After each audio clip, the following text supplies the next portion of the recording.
You're gonna need a plan A, a plan B, and a plan C, and even then things are gonna go wrong and you're going to need to figure it out.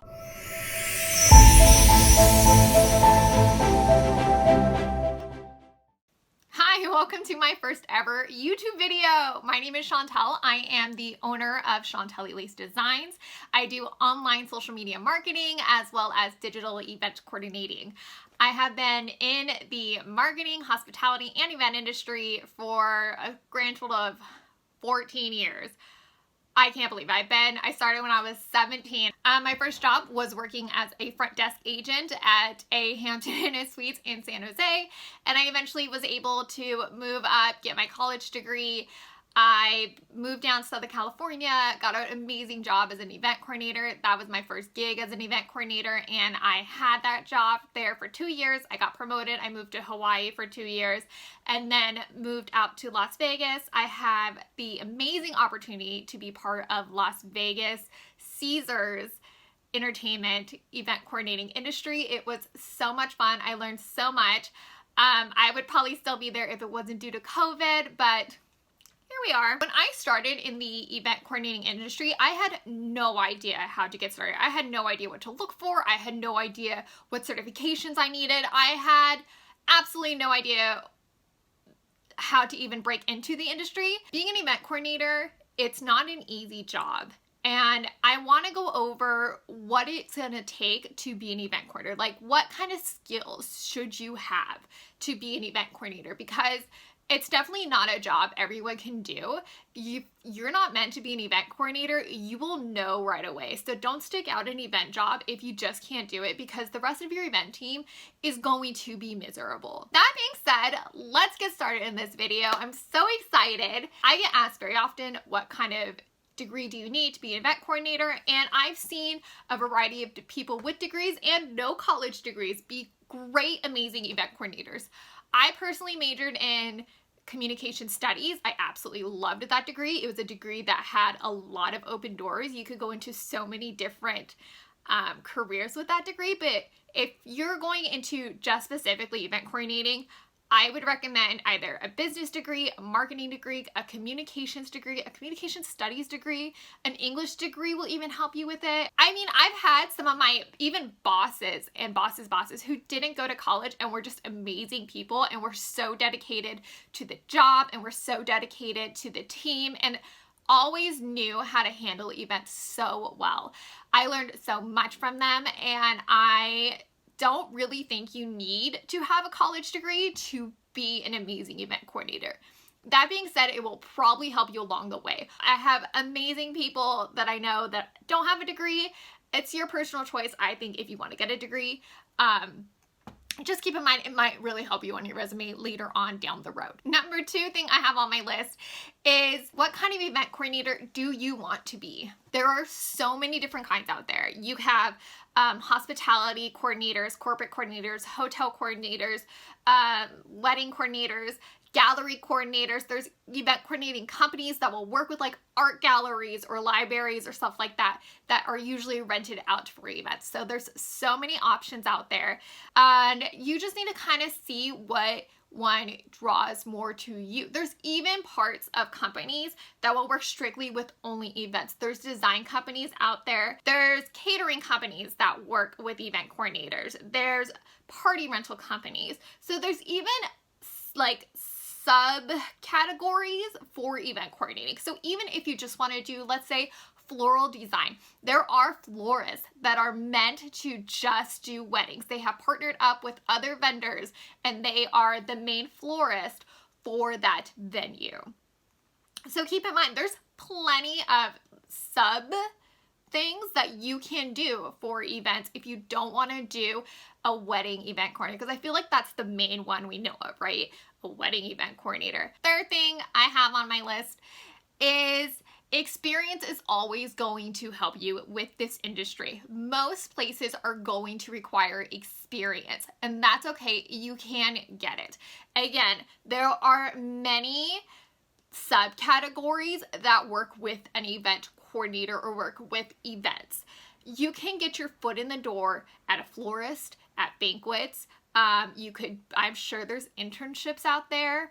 There's usually can be part-time jobs for event coordinators because especially if it's a big event day of, it's not uncommon for companies to hire out for temporary staff to be day of. So even having that under your belt is going to give you a lot of experience. And especially if a position opens up in the actual event coordinating position, they'll look for somebody who already has experience in that actual company. So if a hotel is looking probably to hire an event coordinator, they will be more interested in somebody who is working at the front desk than another person who comes in and just has an internship. They'll know the company, they'll already know this layout. That's less training. My situation was a rarity. I was able to get into an event coordinating job with little to no experience. And then I was able to work my way up in the event industry without having no event industry experience. Most of the event coordinators I know were hired within the company. They had already worked for that company for years in a different department, and a position opened up and they applied and they were ecstatic and they have made amazing event coordinators.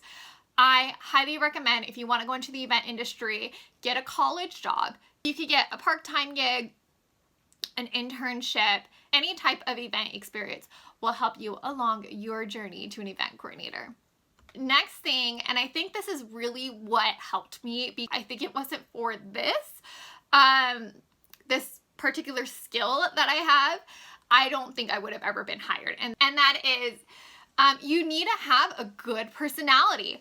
A lot of these companies, when they hire an event coordinator, they want someone who's personable, who can handle situations. They want somebody who's going to work well with others. They want someone who can work with the technician company and be able to work with the florist as well. You're going to need to be able to juggle a lot of personalities, and you're the one that's going to be the main person of the event. So if you don't have an upbeat personality, if you're not positive, if you're not having a good time, if you're not trying to keep people upbeat, on schedule, and still have this good personality for that clientele, I don't think you're going to make it far. Personally, as an event coordinator, you do need to have some type of a bubbly, or at least some type of customer service personality. Next thing is you're going to need to be a quick thinker. The better you are at your quick thinking skills, the better you're going to be as an event coordinator.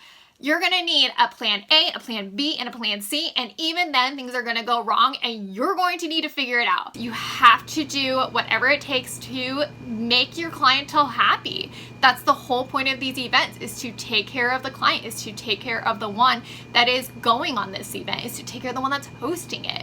Your job is to make sure that by the end of the event, no matter what happens, people can still say they had a good time. Next thing is, if you're going to be in the event industry, you just kiss your holidays and weekends goodbye. They're gone. Events happen on weekends and holidays. That's part of the gig, part of the industry. New Year's Eve last year, I was on this strip working and it was crazy. But, you know, at the same time, you also get to usually go to a party. They are very fun, but you do miss out on a lot of those birthdays, holidays, and that's just part of the gig. The last thing I have is really important to me, and I think it's what makes the difference between a good event coordinator and a terrible event coordinator. An event coordinator should be prepared to be at the event from the start of the event to the end of the event, with some exceptions. Usually at a hotel, those event coordinators do have to leave by a certain time, but they will always make sure that there's someone there that you can call in case you need anything. It could be a lead, a banquet captain, a manager on duty, but most coordinators should stay way before the beginning of the event. But in my opinion, as soon as that first vendor is there to set up, make sure you are there. You need to be there to answer questions. Make sure the setup's right. If it's not set up right, that's not on your vendor. That's on you as the event coordinator. It's your job to make sure all these things that you've been prepping for and has been piling up for the day of need to happen exceptionally well and go exceptionally smooth. Ideally, my client will not know anything going wrong in the background, right? When your client walks into that event, they should see it already looking pretty much exactly how they envisioned, exactly how you told them. Well, that's been my video, my first video on YouTube. Thank you so much for joining me. I hope that this was helpful. I really hope you get into the event industry. It's an amazing industry with so many amazing people in it. However, it is also one of the most stressful jobs you're ever going to have. So keep that in mind. Don't forget to make sure you like and subscribe. If you have questions, leave a comment down below. I will be more than happy to answer any of your questions regarding the industry. So I'll see you guys in my next video. Bye. I do love bloopers. I hope you do too, because they're gonna happen. Coffee. This hair right here. I don't know what you're doing.